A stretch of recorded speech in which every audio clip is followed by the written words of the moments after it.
Assalamualaikum warahmatullahi wabarakatuh.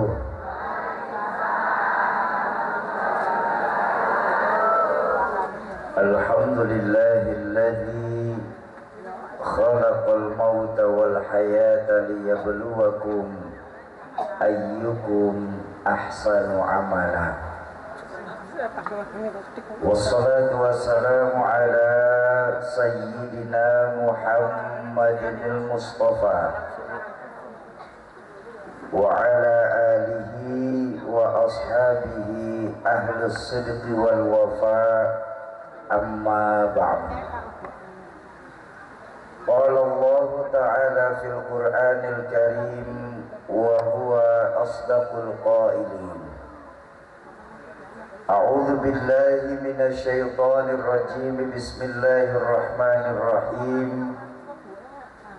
In uridu illa al-islaha mastata'tu wa ma taufiqi illa billah alaihi tawakkaltu wa ilaihi unib.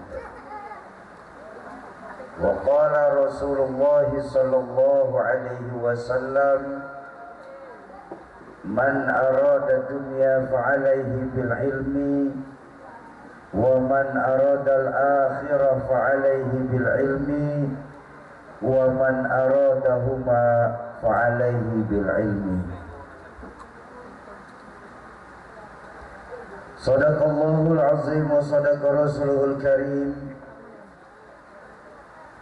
Yang saya muliakan hadratul mukarramun, panjenenganipun para yai, ibu nyai, asatiz dan ustazat, para hujjaj, para sepuh dan bini sepuh.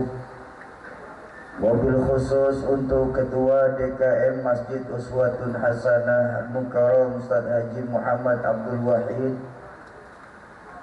yang tadi sudah membacakan salawat dan maulid baginda Rasulullah sallallahu alaihi wasallam, Mukarram Ustaz Dio Kurniawan dan Hadrah, yang tadi sudah membacakan ayat suci Al-Qur'annya Adinda Algen Khaliyatus Suraya Fida. Semoga Allah panjangkan usia guru-guru kita, Allah tetapkan iman dan Islamnya dalam rangka menjaga semangat agama, khususnya di pelampitan tercinta kita ini. Amin ya Rabbal. Para tokoh-tokoh masyarakat, tokoh-tokoh kepemudaan, aparatur pemerintah baik sipil, TNI dan polisi, baik yang hadir ataupun yang diwakili, mobil khusus untuk Lurah Setono Ibu Siti Juwariah Esos, Babinsa dan Babin Kamtipmas Setono, segenap kepala lingkungan pelampitan, keluarga besar dari Ansor dan Bansar NU, tim safari dakwah dari Yayasan Badan Wakaf Al-Quran, Ustadz Hawi, Bang Anas, Bang Billy dan kawan-kawan, bapak-bapak dan ibu-ibu, para calon penghuni surganya Allah yang dicintai Allah subhanahu wa ta'ala. Alhamdulillah, malam hari ini kita masih duduk, dikasih kesempatan nikmat oleh Allah duduk di majelis ilmu agama, di mana ulama pernah mengajarkan bahwa majelis ilmu ay majelis yustajabu fihi doa. Majelis ilmu itu majelis tempat diangkatnya doa. Mugi-mugi lewat keberkahan kita duduk di majelis ilmu malam hari ini sebagai asbab Allah akan jawab semua hajat-hajat kita di pelampitan, baik hajat dunia, lebih-lebih hajat akhirat nanti. Amin ya Rabbal. Bapak Ibu, kedatangan kami malam hari ini mempunyai satu misi, yaitu untuk mengumpulkan para pewakaf-pewakaf Al-Quran skala nasional yang tujuannya adalah untuk menghidupkan kembali Al-Quran di tengah-tengah masyarakatnya. Kenapa sih hal ini kami lakukan? Karena memang kita semua, saya percaya, merasakan bahwa belakangan ini kita di Indonesia pada umumnya sedang mengalami yang namanya krisis Al-Quran. Banyak dari kita umat Islam sudah tidak lagi menjadikan Al-Quran sebagai pedoman dalam kehidupan kita. Berapa banyak kita umat Islam di Ponorogo ini yang hanya menjadikan Al-Quran tidak lebih sebatas hiasan dinding rumah belakang.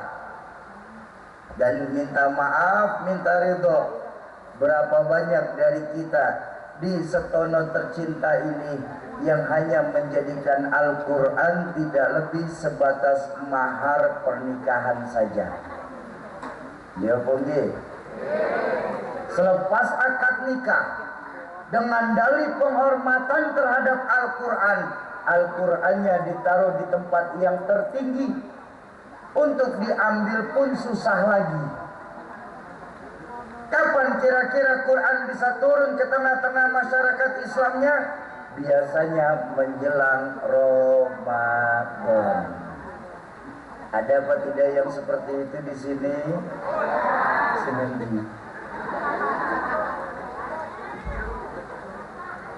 Nah, makanya mengambil keberkahan majelis ilmu malam hari ini, kami dari Yayasan Badan Wakaf Al-Quran ingin mengajak jamaah Masjid Uswatun Hasanah malam ini mau ikut menjadikan dirinya masing-masing seperti apa yang diajarkan baginda Nabi dalam hadis, Iqra'ul Quran fa innahu ya'ti yaumal qiyamah syafi'an li ashabi.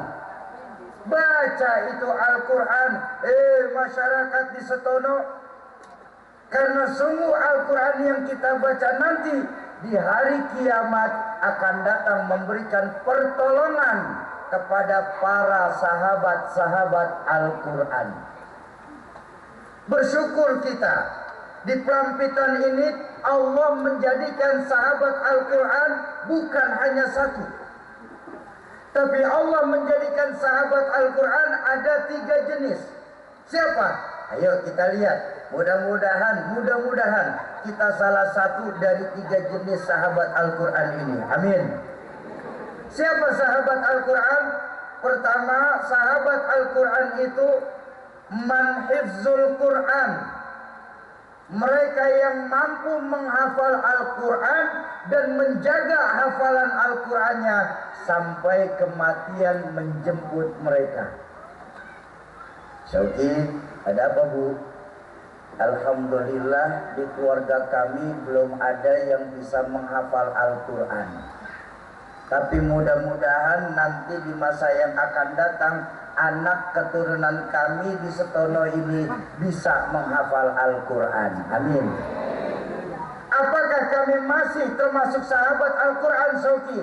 Tenang, karena ada yang kedua sahabat Al-Quran. Siapa? Man quri Al-Quran. Mereka yang mau membaca Al-Quran, mereka yang gemar membaca Al-Quran. Memang ciri-ciri orang yang gemar baca Al-Quran seperti apa, Syauki? Baginda Nabi mengajarkan, sungguh orang yang mampu membaca minimal 100 ayat dalam Al-Quran, 100 ayat dalam Al-Quran setiap hari, Allah akan kasih 2 kelebihan bagi mereka yang sanggup membaca minimal 100 ayat. Apa? Pertama, doa mereka yang membaca minimal 100 ayat dalam setiap harinya, Allah tidak akan pernah tolak doa orang-orang yang membaca minimal 100 ayat Al-Quran.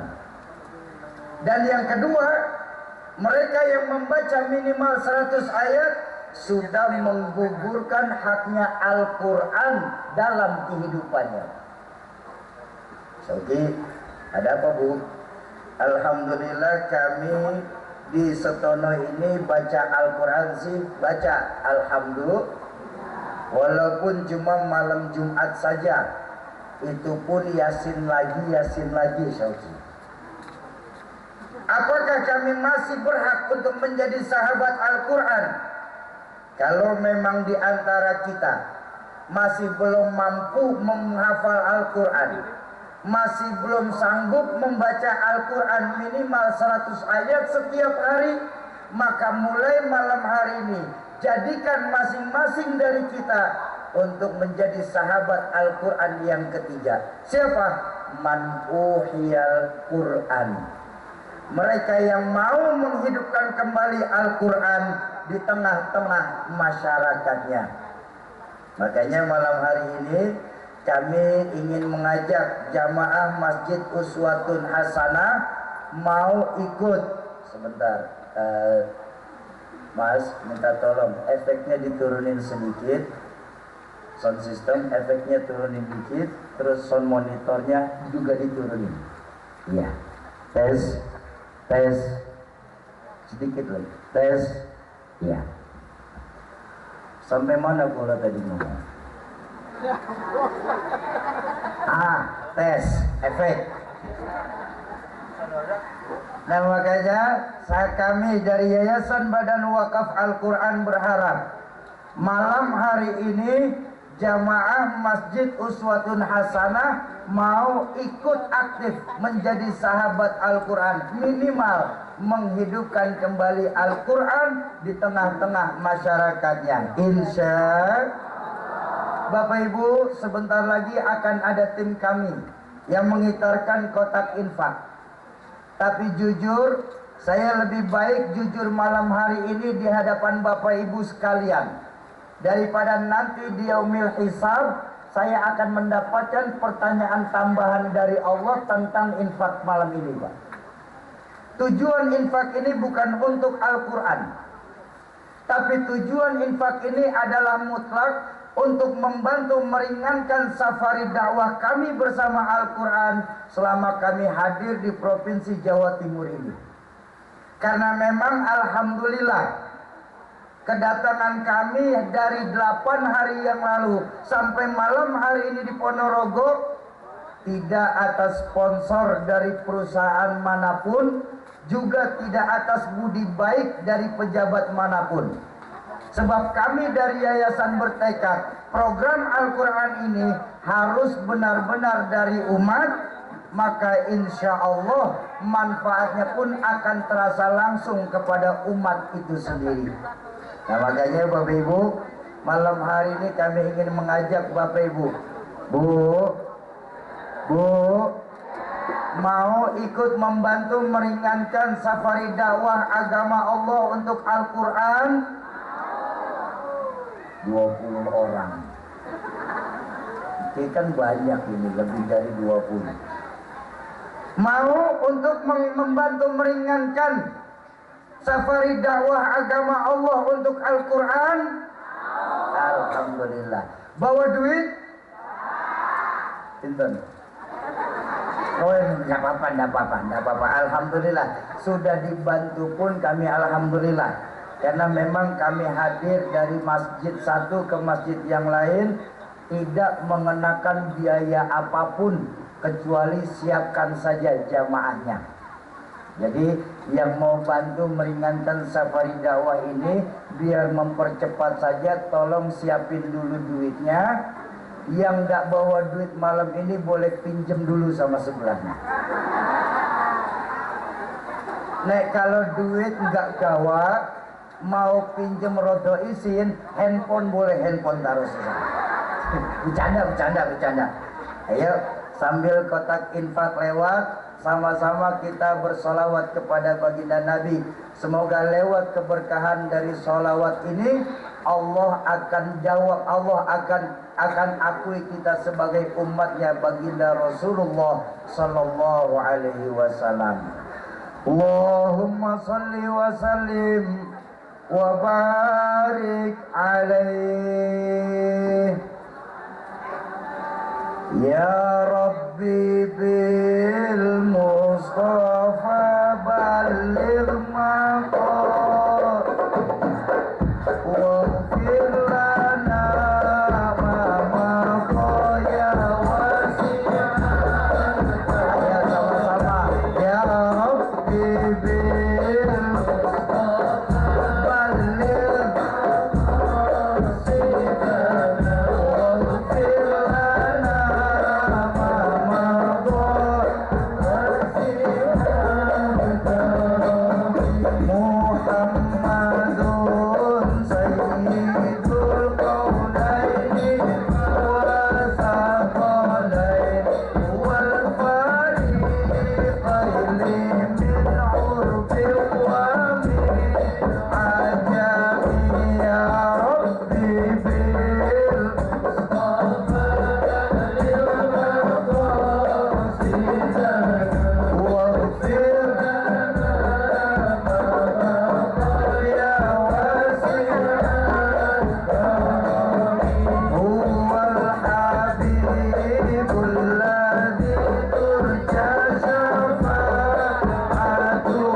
Bapak Ibu, semoga harta yang Bapak Ibu keluarkan secara tunai malam hari ini nilainya dilipat gandakan oleh Allah, baik di dunia lebih-lebih di akhirat nanti.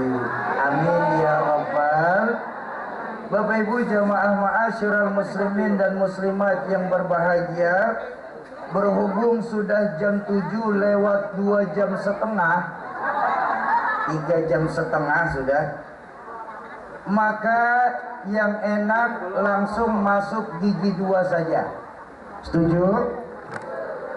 Malam hari ini mengambil keberkahan majelis ilmu, saya hanya ingin menyampaikan sebuah hadis dari baginda Rasulullah Sallallahu Alaihi Wasallam yang berisikan tentang kebahagiaan. Karena Al-Quran wa yubashshirul mu'minin, memberikan kabar gembira untuk orang-orang yang beriman. Bu, mohon ngapunten nggih, kula malam ini menyampaikan satu hadis mawon. Insya Allah 15 menit selesai, dipotong 10 menit pembukaan mau, tinggal 5 menit kula ngomong. Bro, memangnya sampai jam berapa pengajian kita malam ini? Sampai subuh. Kuat, yakin, sanggup. Turun enggak? Yang kuat silakan monggo teruskan. Kalau sama Ustaz Dion sama Bu Lurah pulang duluan. Enggak bercanda. Bapak Ibu, baginda Rasul pernah bersabda, arba'un min sa'adatil mar'il muslim, bahwa sesungguhnya ada 4 perkara yang kalau kita masyarakat di Setono ini mau bahagia. Pertanyaan saya dulu, tolong jawab yang benar dan jujur. Kita semua yang hadir di halaman Masjid Uswatun Hasanah ini mau bahagia apa tidak? Oh, pasti mau jawabannya. Kenapa? Karena doa yang kita minta kepada Allah minimal habis sholat apa Bu? Rabbana atina fid dunya hasanah wa fil akhirati hasanah. Dunia sampai akhirat kita semua minta bahagia. Ya Bung ye. Tapi ternyata pesan baginda Nabi, kalau kita mau bahagia di Setono ini, kita harus punya 4 perkara dalam kehidupan kita di dunia ini. Berapa perkara Bu? 4 apa Pak? Perkara apa Bu? Perkara 4. Pertama, kalau kita mau bahagia masyarakat di Pelampitan ini, pertama, syarat utamanya kita di Pelampitan ini wajib punya yang namanya baitun wasi'. Punya rumah biar bagus tapi besar. Ya enggak apa-apa, memangnya salah. Bu, panjenengan pun punya rumah bagus besar, bahagia apa tidak? Baik. Tapi di mana rumah kita sesungguhnya, Bu? Di akhirat, jauh benar. Jangan ke akhirat dulu, kita masih di Sentono. Kok belum apa-apa sudah akhirat? Memang mau ke akhirat duluan? Rumah kita sebagai muslim adanya di hati kita, Bu. Rumah kita sesungguhnya adalah hati kita. Kok bisa begitu, Syauki? Betapapun besar rumah kita, hektaran mungkin kita punya lahan, miliaran mungkin diantara kita punya uang, tapi kalau hatinya kecil, sempit rasanya itu rumah. Ya begitu. Berapa banyak Bapak Ibu punya kenalan yang mereka tinggal di perumahan-perumahan mewah di kota sana, tapi yang tinggal di sana terkena yang namanya penyakit broken home. Penyakit tidak betah di rumah. Istri kemana, suami kemana, anak kemana. Rumah bagus-bagus yang nempatin pembantunya saja. Ada apa tidak? Banyak. Tapi malam hari ini saya bangga, saya saksikan secara langsung. Bu, mau kemana, pulang bareng,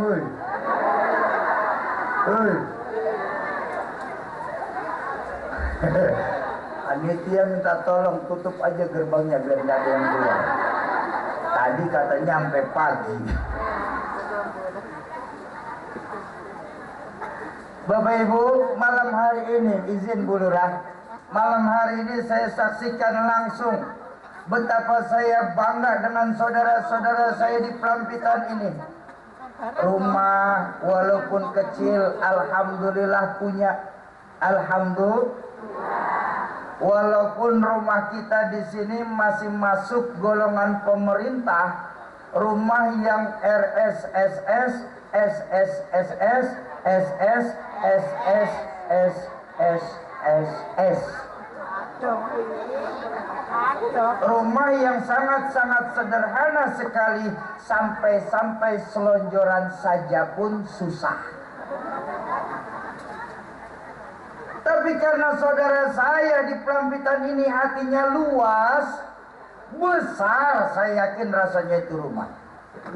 Di rumah antara istri, suami, dan anak masih bisa bertukar cerita setiap waktunya. Betul?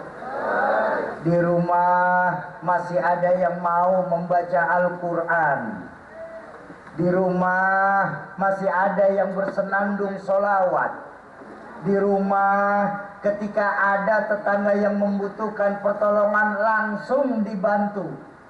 Di rumah di sepertiga malam terakhir masih ada yang bangun untuk sunnah tahajud. Subhanallah. Kalau seperti itu saya yakin besar rasanya itu rumah. Ya Bu, kalau ngerti suami ibu kan juga sering bangun tengah malam ya.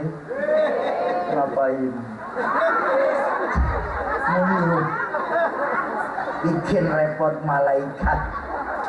Malaikat sudah siap-siap ngambil buku catatan, kirain mau tahajud, nguyuh.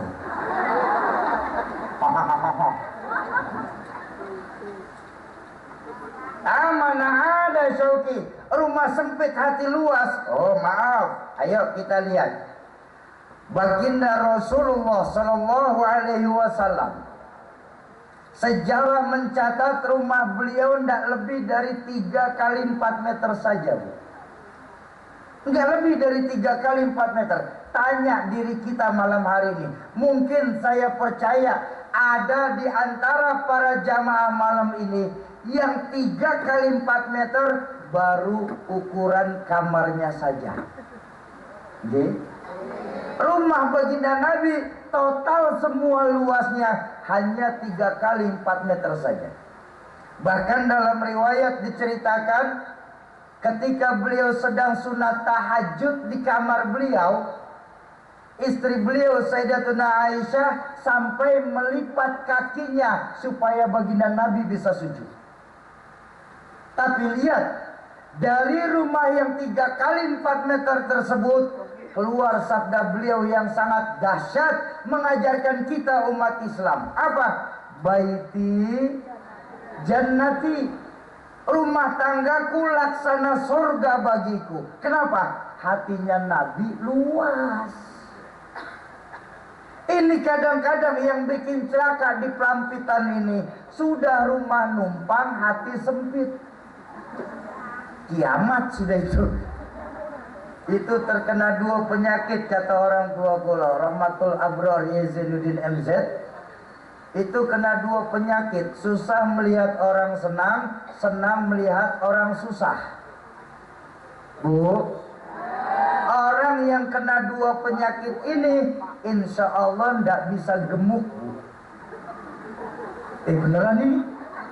Lalu melihat orang senang susah, melihat orang susah senang.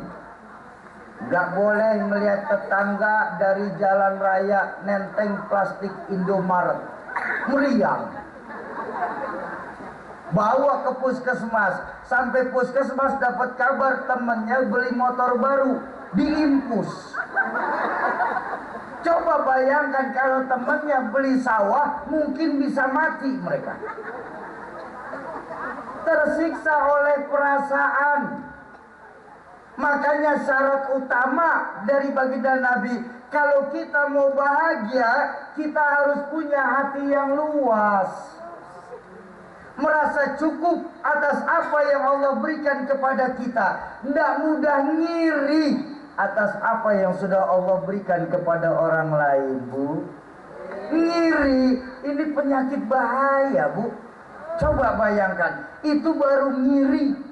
Coba kalau nganan. Oh ya, nganan tuh.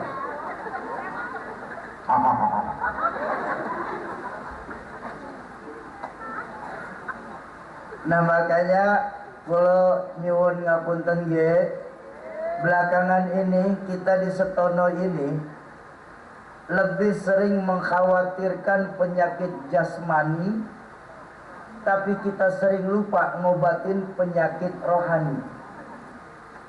Padahal penyakit jasmani yang kita derita ini cuma menghancurkan dunia saja, tidak sampai mencelakakan akhirat. Penyakit jasmani itu jantung, Bu. Orang kena jantung kok gede lagi, Ustaz. Jangan digedein lagi monitornya. Minta maaf. Tes, ya. Resiko orang terkena jantung itu apa sih? Ayo. Resiko terbesar dari orang yang kena jantung apa? Paling mati. Gede lagi nih, Ustaz. Kok bisa gede sendiri sih? Tes, masih kegedean. Tes, ya. Sampai mana saya barusan? Mati. Kalau begitu apa bedanya jantung sama penyakit lain? Gagal ginjal mati, diabetes mati, tidur pun bisa mati kalau di tengah jalan. Lu kalau nggak percaya monggo silahkan coba nanti. Penyakit jasmani resikonya cuma mati. Belum pernah kalau ngaji sama guru-guru kolom Mbah Yai, nanti para penghuni neraka ketika ditanya, Mas, kenapa jenengan bisa masuk neraka? Tumor, Pak. Tumor nggak akan mampu menjebloskan kita ke dalam neraka. Nggih, Tapi kalau penyakit jasmani yang kita derita, naudzubillah, dunia kita dijauhkan, akhirat kita akan dimintakan pertanggungjawaban di hadapan Allah Qadhi Rabbul Jalil. Pelit. Apa pelit di sini? Medit. Cetil. Cetil. Saya tanya, ada nggak jamaah uswatun hasanah yang senang sama orang cetil? Ada apa tidak? Nggak ada. Walaupun kadang-kadang panjenengan pun juga suka cetil. Dia begitu. Tapi nggak ada dari kita yang senang berkawan dengan orang yang punya sifat cetil. Cetil di dunia kita dijauhkan, di akhirat nanti kita akan dimintakan pertanggungjawaban di hadapan Allah Qadhi Rabbul Jalil. Makanya ayo lewat wakaf Al-Quran, momentum wakaf Al-Quran ini perluas lagi hati kita, ya, merasa cukup atas apa yang Allah berikan kepada kita, tidak mudah ngiri atas apa yang sudah Allah berikan kepada orang lain. Kuncinya di mana? Tambah lagi syukur kita kepada Allah Subhanahu. Itu yang pertama. Kalau kita mau bahagia, kita harus punya hati yang luas. Yang kedua, kalau kita mau bahagia, pesan baginda Nabi apa? Yang kedua, mohon maaf ya Bu, karena baginda Nabi seorang laki-laki, maka hadis yang keluar dari baginda Nabi itu yang kedua, kalau kita mau bahagia Pak, kita harus punya zaujatun sholihah, punya istri biar cakep asal taat Pak. Ya betul nopo-nopo toh. Pak, kalau istri Bapak di rumah sudah cakep terus taat, saya kasih tahu Pak, kalau belum mati jangan dikubur Pak.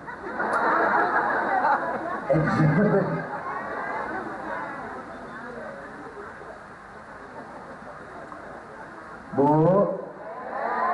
saya mau ngasih oleh-oleh malam ini untuk masyarakat di Setono ini, mau? Saya mau ngasih oleh-oleh untuk jamaah Masjid Uswatun Hasanah yang perempuan, mau?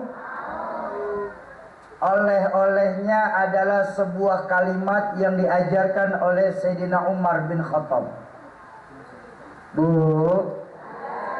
Sayyidina Umar pernah mengajarkan setiap perempuan pasti bisa menjadi seorang istri.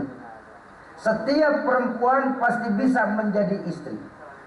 Tapi tidak setiap istri sanggup dan mampu jadi pendamping untuk suaminya. Bu, makanya saya sering bilang dalam pengajian tahadusan bin nikmah, saya nih Bu, Muhammad Syauqi ini, kalau saja di alam ruh saya boleh milih Bu Lurah, fulan, labbaik ya Rabb, kau mau lahir ke dunia ini sebagai laki-laki atau sebagai perempuan? Demi Allah saya berani mengucap. Berkah saya ngaji dengan poro yai, saya baru tahu, saya kalau boleh milih, saya lebih milih jadi perempuan lahir ke dunia daripada laki-laki. Kenapa? Betapa Allah dan baginda Nabi sangat menyayangi kaum perempuan. Allah dan baginda Nabi sangat menyayangi kaum perempuan. Bu, perempuan untuk meraih surganya Allah, pada mau masuk surga? Mau? Perempuan untuk meraih surganya Allah, modalnya tidak perlu banyak-banyak. Beda Pak sama kita orang laki Pak. Orang laki panjenengan ini pun kalau mau masuk surga, modalnya harus keluar banyak. Perempuan gak perlu banyak-banyak modalnya, cukup 4 dijanjikan baginda Nabi. Apa? Idza salat khamsaha wa sauma syahraha wa hafizat farjaha wa ta'at zaujaha fadkhulil jannah bil ayil babi syi'ti. Seorang perempuan, perempuan yang apabila perempuan tersebut sholat 5 waktu, ngapunten nggih, ibu-ibu pada sholat 5 waktu apa tidak? Alhamdulillah, 1 Pak, modalnya sudah tercapai, ibu-ibu di Setono ini. Yang kedua, perempuan tersebut wasauma syahroha, berpuasa saat bulan Ramadan. Ibu pada puasa Ramadan 2 sudah, alhamdulillah. Yang ketiga, perempuan tersebut wahafizat farjaha, menutup auratnya saat keluar rumah. Ibu-ibu kalau keluar rumah nutup aurat, ya kan nggak mungkin telanjang keluar rumah, Bu. Mesti walaupun belum sempurna, tapi kan minimal kita tutup auratnya, nggih apa nggih? Berarti perempuan di sini sudah 3 syaratnya tuh. Cepat apa tidak? Kita belum apa-apa, Pak. Ini ibu-ibu di sini sudah 3, Pak. Allahu Akbar. Ini perempuan di sini terbukti calon penghuni surga semua. Kenapa? Kita orang laki belum apa-apa, di sini ibu sudah 3 loh, Pak. Dan yang keempat, perempuan tersebut wa ta'at zaujaha, mereka taat sama suaminya. Taat apa tidak? Enggak kompak. Yang ibu taat, tapi bapak-bapak sebelah kanan enggak ngomong, cuma saya lihat.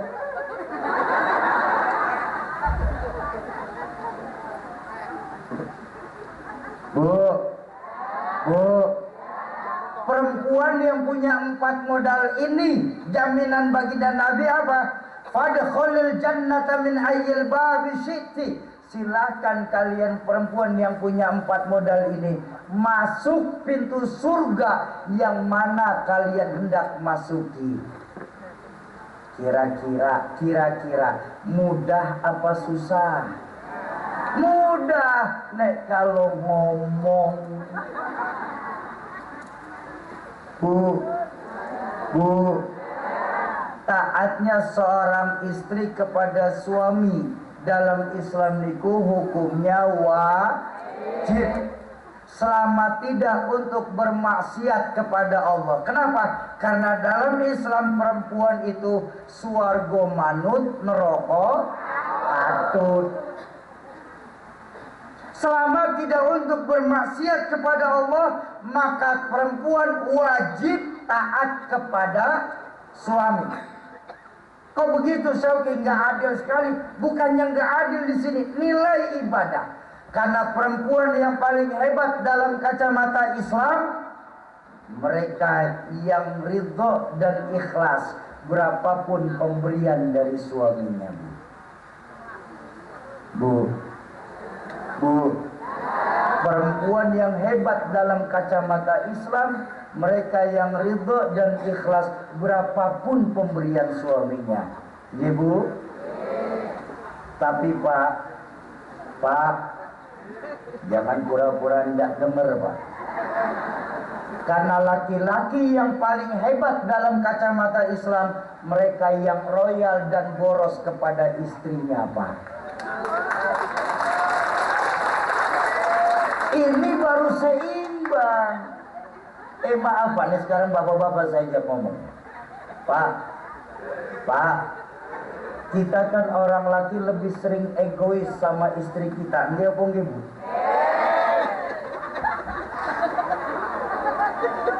Maaf Pak, ngapunten Pak. Kita orang laki-laki itu biasanya cuma tahu ngasih duit saja, Pak. Kita nggak pernah mikir sekarang ini sembako naiknya gila-gilaan. Iya Bu nggih?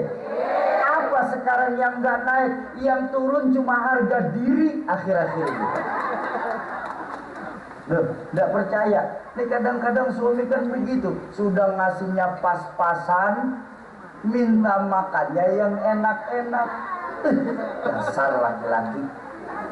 Makanya saya sampai malam ini nggak senang sama laki-laki. Loh, Bapak jangan guyung-guyung tok loh Pak. Nih, dengerin Ji. Bu, kita kompak ya. Mau nggak kompak? Mudah-mudahan lewat keberkahan Quran besok-besok ditambahin uang dapurnya. Tapi harus kompak. Mau kompak? Mau kompak? Nih, laki-laki, para laki-laki dengerin curhatan hati seorang perempuan di halaman Masjid Uswatul Hasanah ini.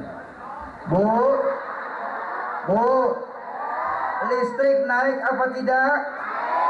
Beras naik apa tidak? Gula, garam, daging, susu.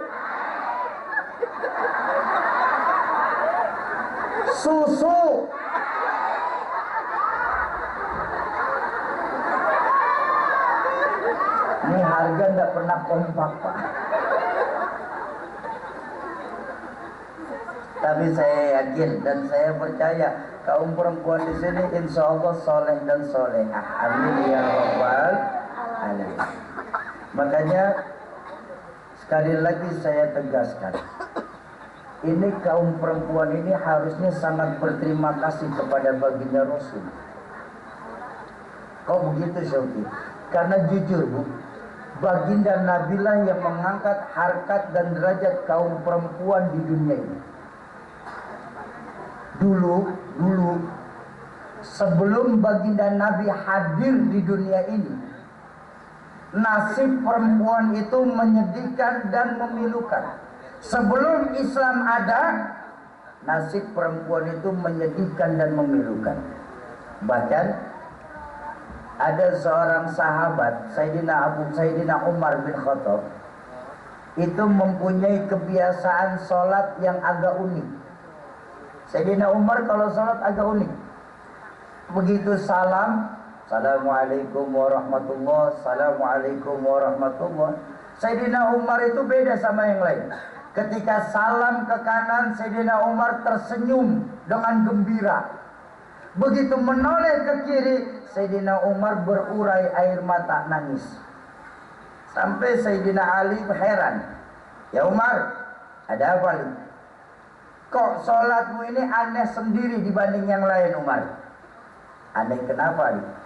Kalau kau begitu salam ke kanan kau tersenyum, tapi begitu kau menoleh ke kiri kau menangis. Ada apa rupanya? Ya Ali, sungguh ketika menoleh ke kanan saya tersenyum, saya lagi memikirkan kebodohan saat saya jahiliyah. Saya pernah bikin berhala dari bongkahan roti. Saya puja-puja, saya sembah-sembah berhala tersebut. Begitu sudah selesai saya sembah, saya ngomong sendiri kepada berhala tersebut dari roti. Wahai Tuhan, kalau tadi saya sudah sembah-sembah, sekarang saya lapar. Boleh nggak kira-kira saya makan kamu Tuhan untuk menutupi lapar saya?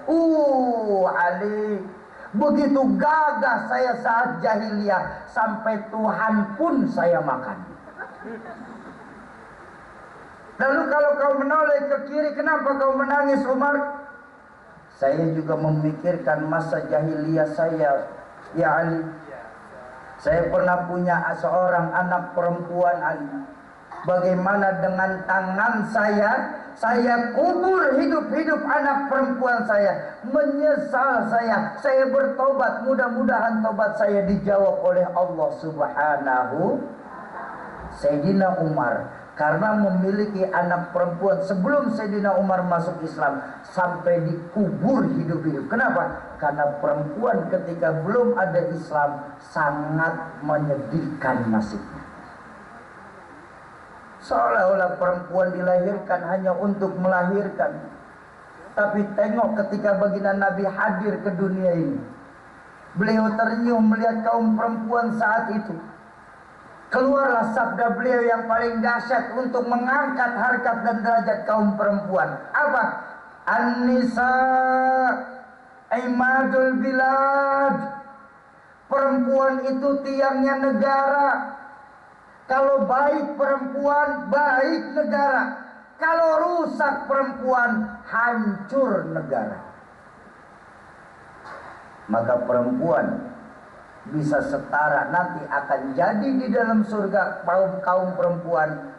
Kaum perempuan oleh Allah nanti di dalam surga akan dijadikan pemimpin para bidadari. Amin. Tapi kebanyakan perempuan setan. Anda percaya? Maaf Bu, maaf. Ini terjadi saat Isra dan Mi'raj. Ketika baginda Nabi kembali dari Mi'raj, beliau berkumpul sama para sahabat. Beliau berkata, "Ayyuhal ashab, para sahabat, labbaik ya Rasul. Semalam saya diberangkatkan Isra dan Mi'raj." Iya. Saya berangkat dari Mekah menuju ke Baitul Maqdis, Palestina. Terus saya diberangkatkan lagi ke Aras bertemu dengan Allah Subhanahu wa ta'ala. Alhamdulillah ya Rasul. Kemudian saya mendapatkan perintah sholat untuk saya dan umat Islam lakukan. Kemudian ya Rasul, alhamdulillah saya dikasih kesempatan melihat surga dan neraka.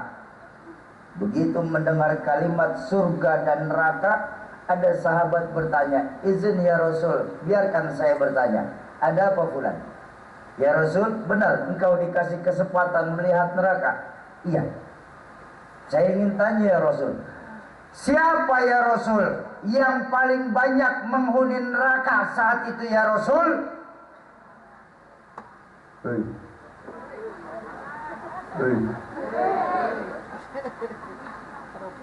Kaget para sahabat ketika baginda Nabi bersabda, perempuanlah yang paling banyak menghuni neraka. Apa perempuan itu tidak sholat? Sholat. Apa perempuan tersebut tidak baca Quran? Baca Quran. Apa perempuan tersebut tidak mau datang ke majelis taklim? Oh maaf Pak, rajinan perempuan majelis taklim daripada kita laki-laki Pak. Iya Ibu? Tengok aja seragamnya Pak. Senin lain, Rabu lain, Kamis lain. Kalau memang perempuan tersebut sholat, baca Quran, rajin hadir ke majelis ilmu, tapi kenapa ya Rasul, kok banyak kaum perempuan banyak menghuni neraka? Nabi menjawab pertanyaan tersebut, berlinang air mata beliau karena memikirkan kaum perempuan di neraka. Beliau bersabda, sungguh yang menyebabkan kaum perempuan banyak menghuni neraka saat itu, hunna yakfurnal asir, karena perempuan tersebut kurang berterima kasih kepada suaminya.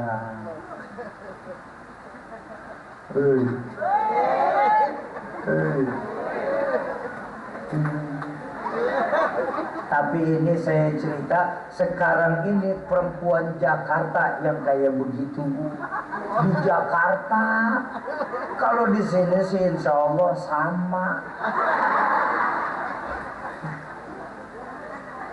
Nah, Bapak Ibu jamaah ma'asyiral muslimin dan muslimat, para calon penghuni surganya Allah yang dicintai Allah Subhanahu wa ta'ala. Nah, maksud konteks punya istri yang solehah adalah, kalau kita mau bahagia di setono ini, kita harus punya pasangan soleh dan solehah Pak.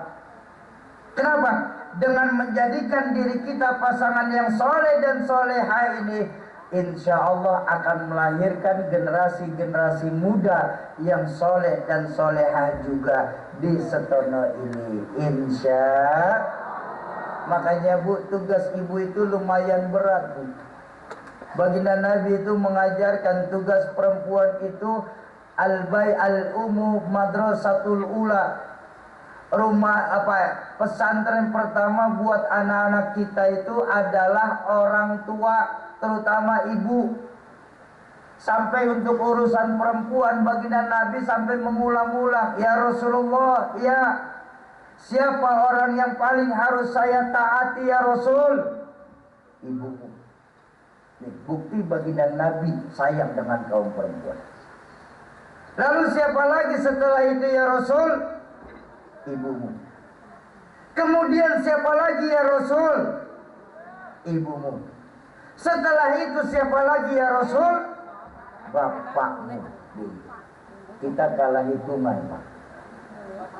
Bayangkan, ibu 3 kali disebut, kita bapak berapa kali? Udah kalah hitungan, Pak, kita sama perempuan. Ibu 3, bapak 1 bapak. Ini salah hitungnya, salah. Cari untung aja panjenengan itu.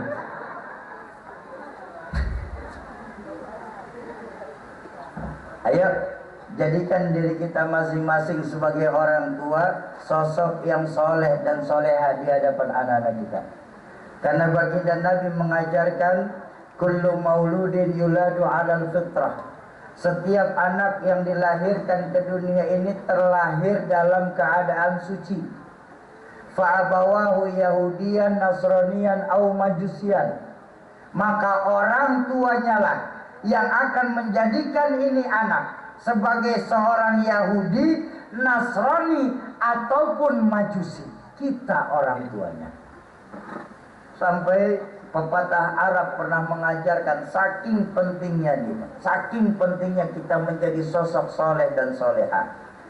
Ma fil aba fi abna. Bapak kalong, anak biasanya jadi kampret. Dia pengen.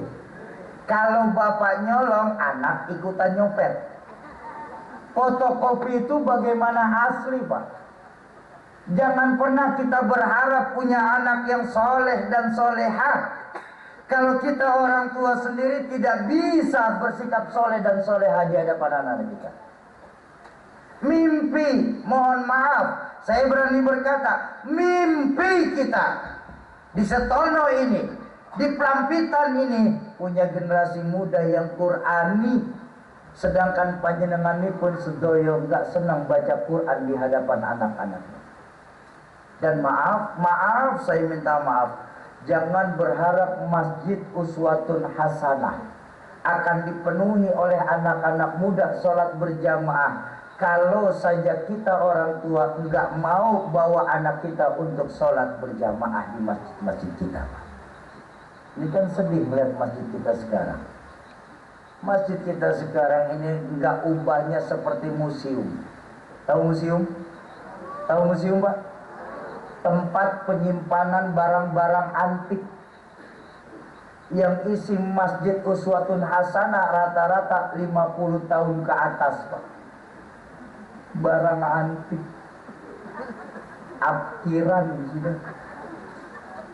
Sementara anak-anak mudanya kemana? Anak-anak mudanya asik cari warung-warung kopi yang ada di pinggir jalan. Akibat apa? Akibat keteledoran kita untuk mendidik anak-anak kita secara agama. Sekarang sudah tidak bangga lagi kita. Ngapain kamu masuk pesantren, nak? Paling nanti ujung-ujungnya jadi ustadz tahlil. La haula wala quwata illa billah. Kita sekarang lebih bangga anak-anak kita pandai berbahasa Inggris, was-wis-was. Kita lebih bangga anak-anak kita mampu joget TikTok daripada kita melihat anak kita pandai membaca Al-Quran dan menghidupkan sholat berjamaah. Bu, saya punya contoh. Pakai contoh saja biar mudah dipahami. Mudah-mudahan contoh saya tidak terjadi di Pelampitan tercinta ini. Amin. Yang saya mau contohin begini. Umpama terjadi kebakaran tepat di samping rumah panjenenganipun sedaya. Api membesar. Kita di dalam tidak tahu di samping rumah kita terjadi kebakaran. Masyarakat Pelampitan teriak dari luar, Pak, Bu, kebakaran, ayo keluar, selamatkan barang-barang yang bisa diselamatkan. Karena kita di dalam, kita kedengaran sayup-sayup, apa ini kebakaran? nengok dari jendela, bener di samping rumah api sudah membesar. Karena panik kita beresin barang-barang yang bisa kita bawa keluar. Kan biasanya begitu ya. Lagi asik ibu beresin barang supaya bisa dibawa keluar, ibu lihat anak bapak ibu lagi tertidur pulas di kamar. Kira-kira apa yang bapak ibu lakukan ketika di samping rumah terjadi kebakaran, anak malah asik tertidur? Apa yang panjenengan pun lakukan? Bangunin. Baik. Kalau tidak mau bangun, gemblok, gendong, benar. Baik, alhamdulillah. Berarti yai jawabannya sama di semua tempat saya tanya. Cuma yang jadi masalah begini Bu, kalau untuk urusan api dunia, bapak ibu mau bercapek-capek, berpeluh-peluh gendong anaknya supaya nggak kebakar api dunia. Lalu kenapa untuk urusan api neraka, bapak ibu tidak ada yang mau bercapek-capek, berpayah-payah gendong anaknya untuk menyelamatkan masuk ke dalam neraka? Bu, kapan terakhir ibu memeriksa bacaan Quran anak dan cucunya?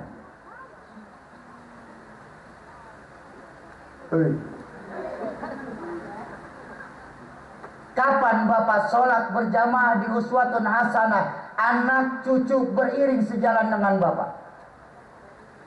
Kita nggak pernah peduli pendidikan agama anak-anak kita. Kita bangga anak kita mempunyai titel yang panjang, S1, S2, S3, SD, SMP, PMP. Tapi jangan sampai lupa titel yang akan menemani kita sampai ke dalam kubur cuma satu, almarhum. Betul.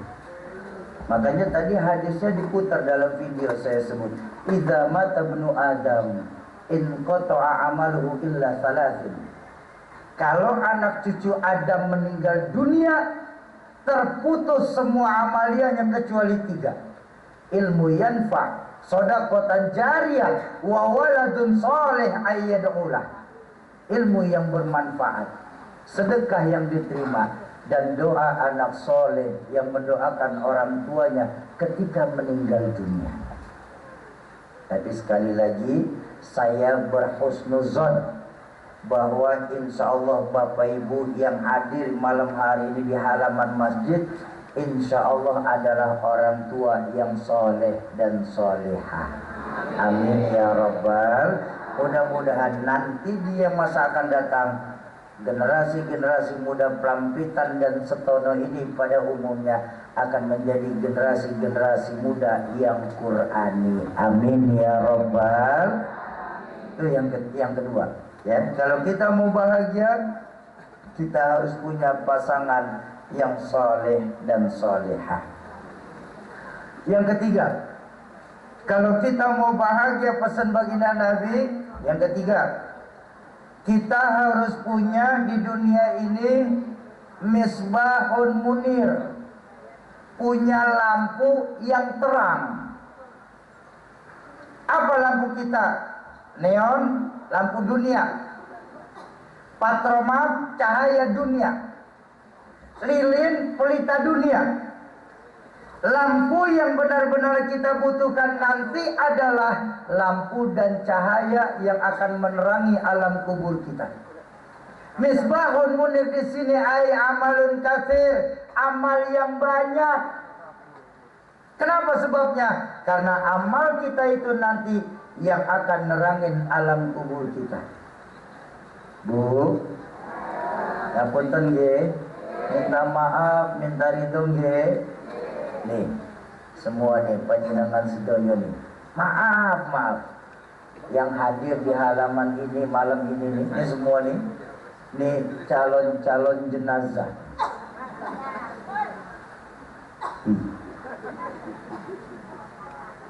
Bu, bakal mati enggak? Mati enggak? Mati. mati. Bapak-bapak nih, sebentar ada yang protes. Syauqi ngomongnya kasar, mati. Kita ini manusia, Syauqi, bukan hewan. Masa hewan manusia disebutnya mati? Jadi salah. Betul? Yang benar apa? Mati apa meninggal? Berarti ibu cuma datang doang ke majelis taklim, gak pernah dengerin ustazah yang ngajar. Ayo kita baca sama-sama. Inna sholati wa ma stop. Mati apa meninggal? Mati. Gak boleh bacaan sholat wa ma meninggal, gak boleh.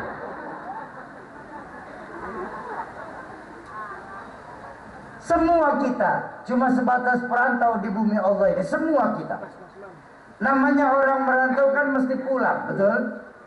Orang merantau mesti sombong kita. Kalau kita sadar kita hanya seorang perantau, tapi tidak pernah mikirin pulang. Pulang seharusnya senang. Pulang harusnya girang. Contoh, selepas pengajian wakaf Quran, Bapak Ibu pulang ke rumah masing-masing. Senang apa tidak? Kenapa senang?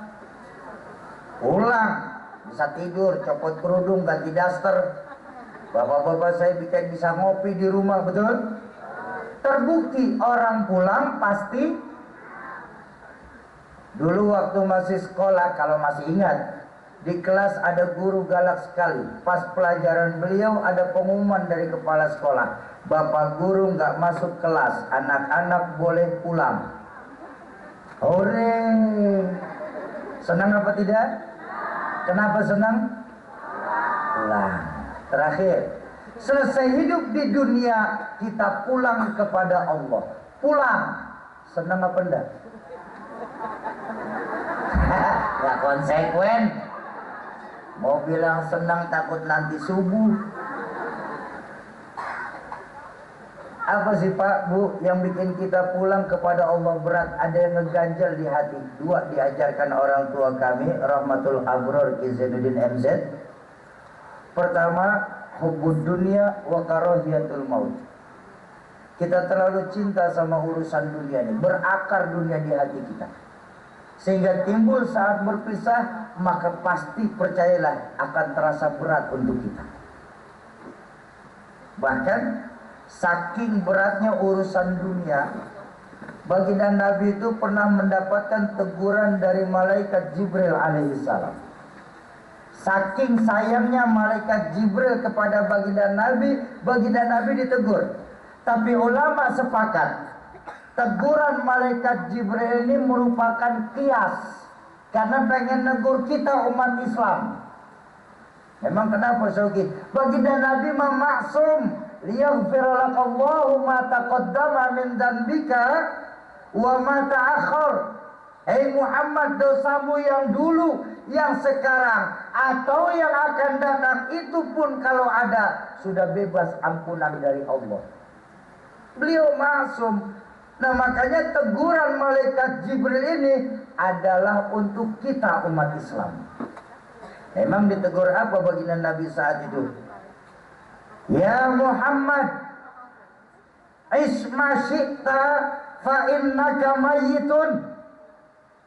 Muhammad, silakan kau berbuat sekehendak hatimu Muhammad. Kau mau cinta harta, mau cinta jabatan, mau cinta apapun, silakan berbuat sekehendak hatimu Muhammad. Berbuat sekehendakmu Muhammad. Tapi ingat baik-baik Muhammad, fa innaka mayyitun, bahwa sesungguhnya engkau pasti akan jadi mayat juga nantinya Muhammad. Allahumma shalli ala sayyidina Muhammad. Makanya teguran malaikat Jibril ini selaras dengan hadis baginda Nabi mengendikan, ad-dunya sijnun lil mu'minin wa jannatun lil kafirin.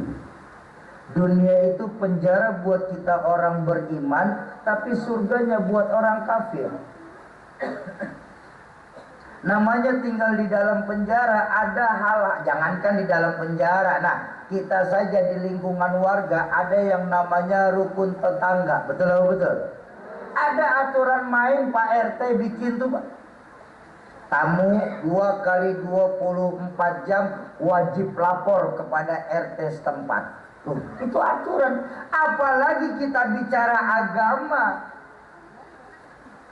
Makanya saya nggak habis pikir ketika masih ada orang Islam sendiri berkata Islam itu agama yang terlalu banyak larangan. Islam nggak cocok tinggal di era digitalisasi sekarang ini. Islam agama yang ketinggalan zaman, maka harus ada pembaharuan dalam Islam. Na'udzubillah, na'udzubillah. Oh, Islam itu zaman ontak gigit besi. Sekarang zamannya handphone gigit kuota. Ya, bukan Islamnya yang banyak larangan, Bu. Malah kalau buat saya, dalam Islam hampir tidak ada larangan. Kalaupun ada larangan dalam Islam itu cuma satu, apa? Yang dilarang sama Allah kan satu, Bang. Siapa bilang Islam banyak larangan? Oh, kok bisa begitu, Syoki? Karena masih banyak dari kita yang melihat larangan itu satu persatu. Ini dilarang, itu dilarang, ini tidak boleh, itu tidak boleh. Makanya Islam jadi agama larangan. Kalau saya permudah, karena saya ngaji sama Yai, bahwa baginda Nabi itu kalau untuk urusan umat, yassiru wala tu'assiru. Kalau bisa yang mudah, kenapa mesti dipersulit untuk penjelasan? Kalau buat saya, apapun yang dilarang sama Allah, haram hukumnya kita umat Islam jalankan. Kan cuma satu larangan itu.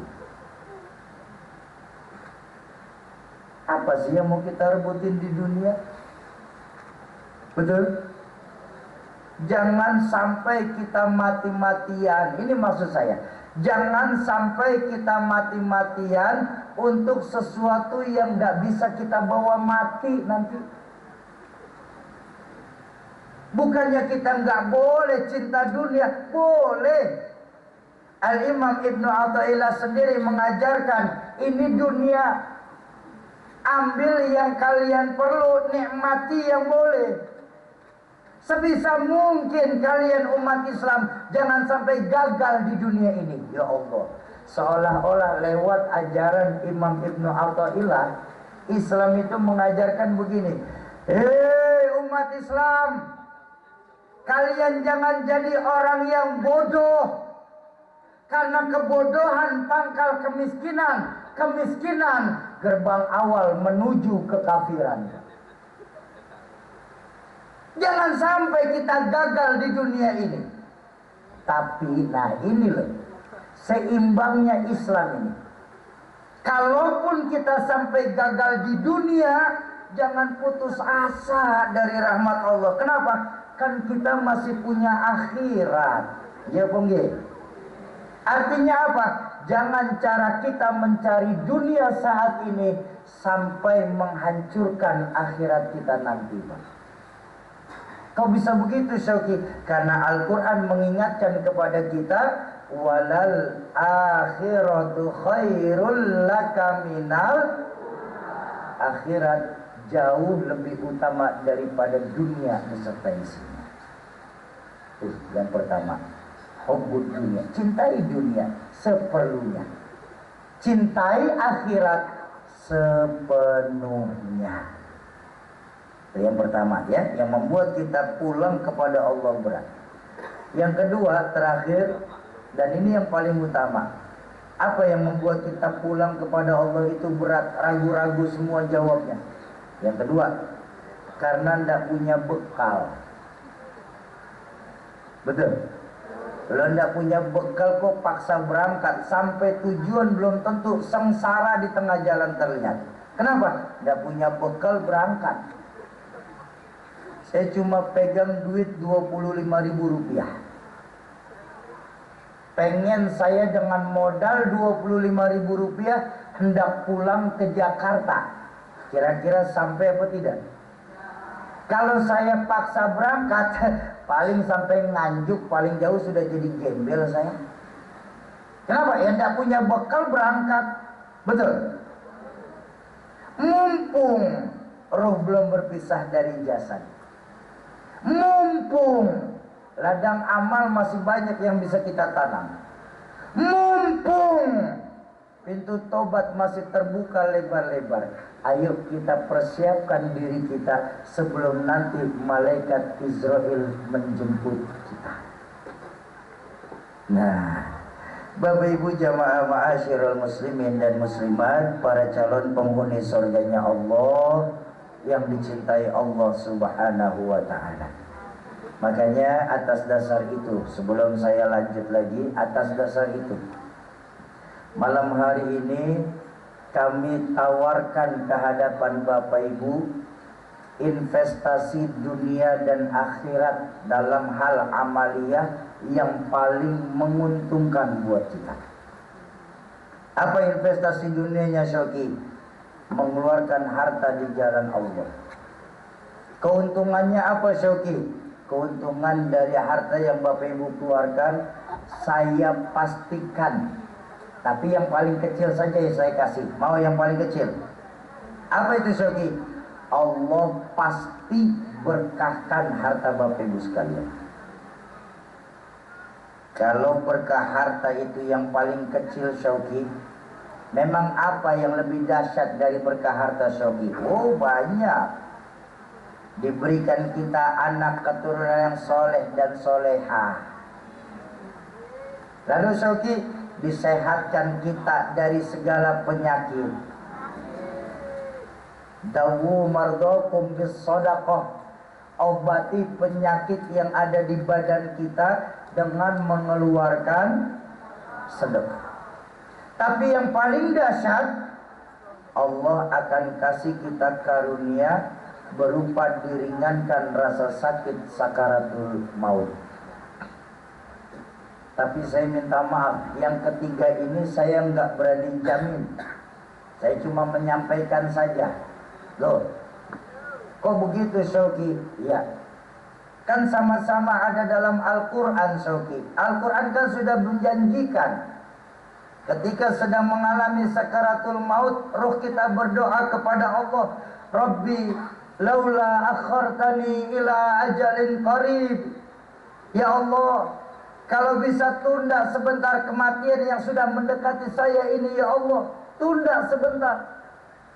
Kalau Engkau mengabulkan doaku saat ini, ya Allah, fa'asaddaqo, saya akan bersedekah yang banyak, wa akum minas solihin, dan saya akan jadi orang yang paling baik di tengah-tengah masyarakat kita ini di Setono. Kenapa sih tentang sedekah bukannya sholat, bukannya haji, bukannya baca Quran, bukan yang lain-lain? Kenapa sedekah, amal yang kita anggap sepele? Karena sedekah mampu dikasih kita rahmah dari Allah, diringankan rasa sakit sakaratul maut. Tapi sekali lagi, yang ketiga saya nggak berani janjikan, karena saya sendiri tidak tahu nanti saya meninggal dunia husnul khotimah atau nanti saya mati dalam keadaan yang su'ul khotimah. Na'udzubillah. Cuma satu yang saya jalankan, petuah dari orang tua saya, Yazinuddin, jangan pernah kau janjikan sesuatu yang kau sendiri tidak tahu nanti ke depannya seperti apa. Makanya yang kalau berani janjikan ke hadapan Bapak Ibu investasi dunianya yang paling kecil, Allah berkahkan harta Bapak Ibu sekalian.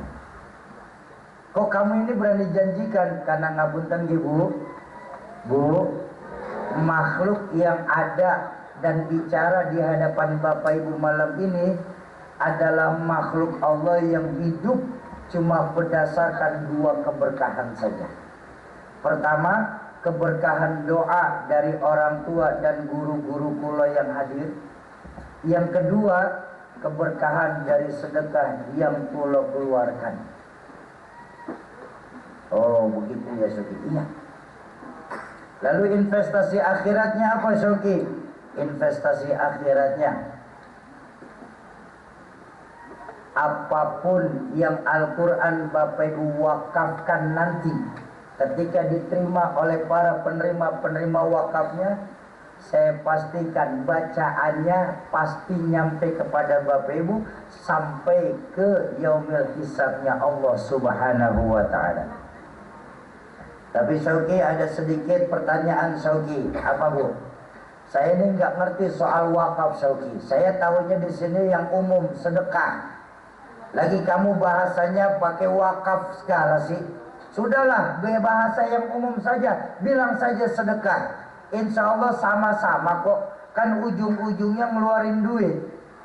Lagian kan nggak ada bedanya antara sedekah dan wakaf. Dia pengen. Salah. Sangat berbeda Bu. Bapak Ibu bersedekah, dititipkan ke masjid. Oleh masjid ditambahkan fasilitas biar jamaah nyaman untuk ibadah. Pahalanya memang sama. Pahalanya sama. Ya, biar jamaah nyaman ibadah. Pahalanya sama. Apapun yang jamaah lakukan di dalam masjid, Bapak Ibu kebagian pahalanya. Itu pahala orang yang membantu orang lain dalam melakukan kebaikan, pahalanya sama seperti orang yang melakukan kebaikan itu sendiri. Tapi nilai pahala sedekah ini hanya berjalan ketika barang yang Bapak Ibu sedekahkan masih terpakai di uswatun hasanah. Kalau barangnya sudah rusak, harus dibuang karena nggak bisa dipakai lagi, maka pahalanya berhenti sampai di situ. Itu sedekah. Lalu kalau wakaf Syauki, nah ini dasarnya wakaf. Wakaf yang didasari dengan akan. Apalagi kita bicara Al-Quran loh. Betapapun Al-Quran yang Bapak Ibu wakafkan nanti, setahun, 2 tahun, 5 tahun yang akan datang, mungkin hilang tertelan waktu, mungkin sobek, mungkin juga lapuk karena usia. Tapi selama hafalan yang menerima wakaf Al-Quran Bapak Ibu masih berjalan, maka pahalanya pun akan tetap berjalan sampai nanti di hadapan Allah di yaumil hisab. Nah makanya ngapunten, yang membedakan antara sedekah dan wakaf, sedekah nggak perlu akan, wakaf wajib berakan. Nah makanya sekali lagi dengan kerendahan hati kami ingin mengajak jamaah Masjid Uswatun Hasanah malam hari ini mau membantu saudara-saudara kita di pedalaman-pedalaman Indonesia ini untuk baik mereka memiliki mushaf Al-Quran atau paling tidak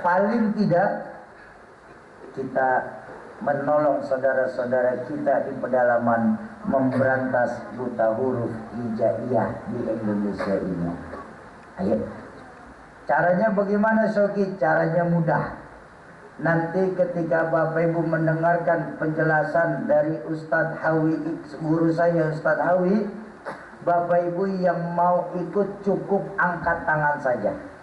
Lalu tim kami yang akan menghampiri Bapak Ibu sekalian, mau ngapain Syauki?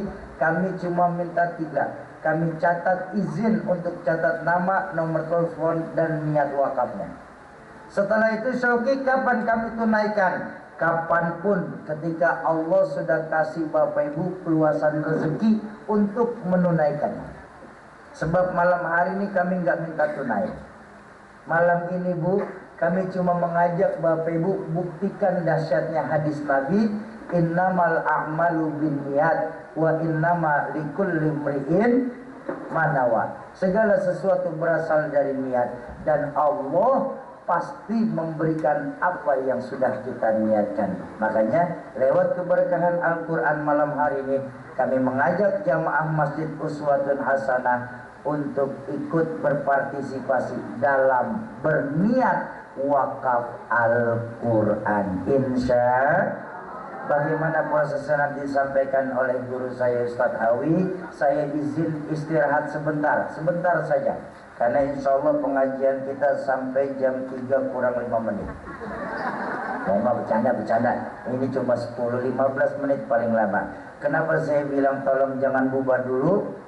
Ada 2 alasannya Pak. Pertama, program kita malam ini adalah program wakaf. Maka nanti di akhir acara kami akan mengajak Bapak Ibu untuk berakad secara jamaah. Yang kedua, jangan biasakan pulang sebelum ditutup sama doa. Kok begitu Syauki? Karena keberkahan satu majelis ilmu bukan saat penceramahnya lagi bicara, tapi keberkahan satu ilmu itu ada saat pembacaan doanya. Orang tua saya mengajarkan orang yang pulang sebelum ditutup sama doa, laksana pakai baju bagus, pakai parfum, pakai dasi bahkan, tapi lupa pakai celana. Nengok ke atasnya lumayan ganteng, pas noleh ke bawah angker. Ayo Bapak Ibu, di sisa usia kita, mumpung roh belum berpisah dari jasad malam ini, jadikan diri kita masing-masing sebagai sahabat-sahabat Al-Quran. Silakan.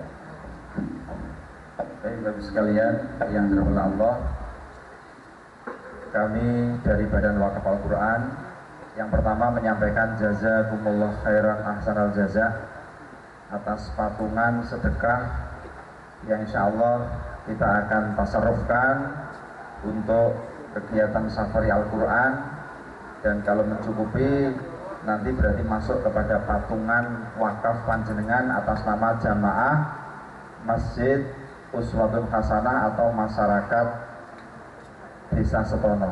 Setuju ya Bapak sekalian? Berikutnya mohon izin bagi panjenengan yang berkenan wakaf mandiri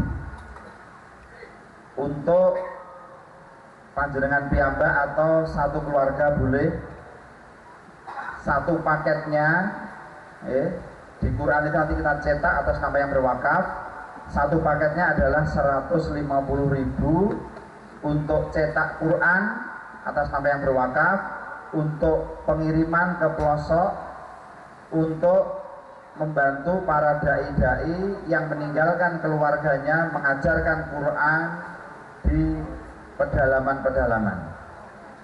Dari 150.000 itu insya Allah mengalirkan jutaan pahala. Kenapa? Karena satu Quran itu ada 1.027.000 huruf. Kalau dibaca sekali khatam saja ada 10 juta kebaikan pahalanya yang mengalir kepada panjenengan yang berniat wakaf. Kalau panjenengan berkenan nitip, malam ini niat saja, nanti kita akan salurkan seperti ini kegiatan kami di pedalaman. Tolong diputarkan Mas.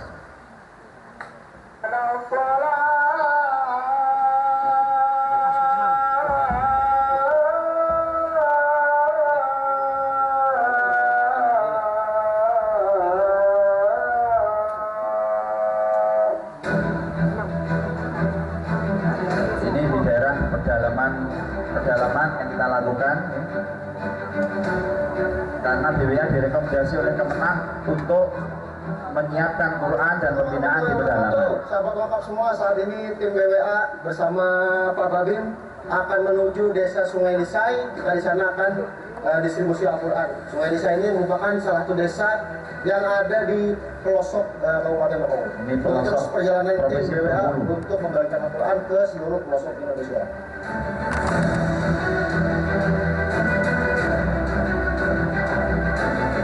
Tim lapangan menyusuri jalan-jalan setapak karena memang hanya akses yang seperti itu di sebagian pelosok. Ada yang aksesnya sungai-sungai. Nah ini salah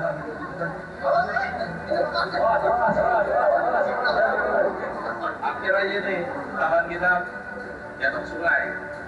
Jadi memang salah satu hambatan kita itu kalau masuk ke pedalaman ya seperti ini salah satunya. Belum lagi kayu-kayu itu pada muncul dari dasar sungai. Jadi memang perlu hati-hatian dan tingkat risikonya juga besar ya.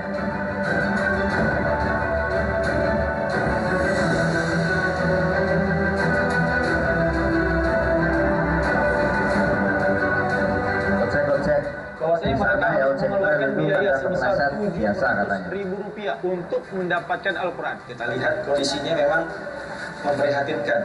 Ini tidak ada sampulnya, dan kemudian juga kalau di sini cuma juz 30 nih, dan tidak ada lagi kita lihat di depan dan di belakangnya sudah sampai ada. Insya Allah Quran yang ada ini akan kita ganti dengan Al-Quran dari amanah daripada Wakif BWA. Alhamdulillahirrabbilalamin, kita sedang naik perahu, insyaAllah subhanahu wa ta'ala akan bertunjuk menuju pesantren untuk anak-anak menjadi menghafal Al-Quran, bawa dan distribusi Al-Quran dengan satu karton ini 20 paket Al-Quran. Kita di dalam sungai saat ini, insyaAllah semoga yang distribusi Al-Quran dan wakaf Al-Quran mendapat pahala orang-orang yang berjuang, itu semua termasuk ditolong agama Allah subhanahu wa ta'ala. Kali ini kita sedang perjalanan menuju desa. Ini kalau akses lewat hutan-hutan sawit. Alhamdulillah tadi kita dari Kabupaten Sintang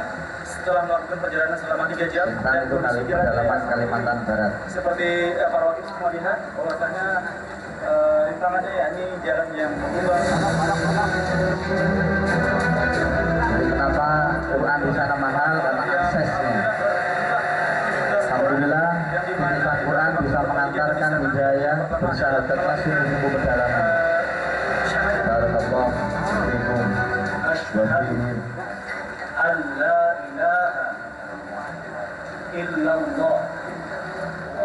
Melakukan sunatan masal untuk para mulai tadi. Kami mengundang masyarakat di pedalaman bukan hanya bagi Quran, tapi melakukan kegiatan sosial untuk menarik mereka di masyarakat.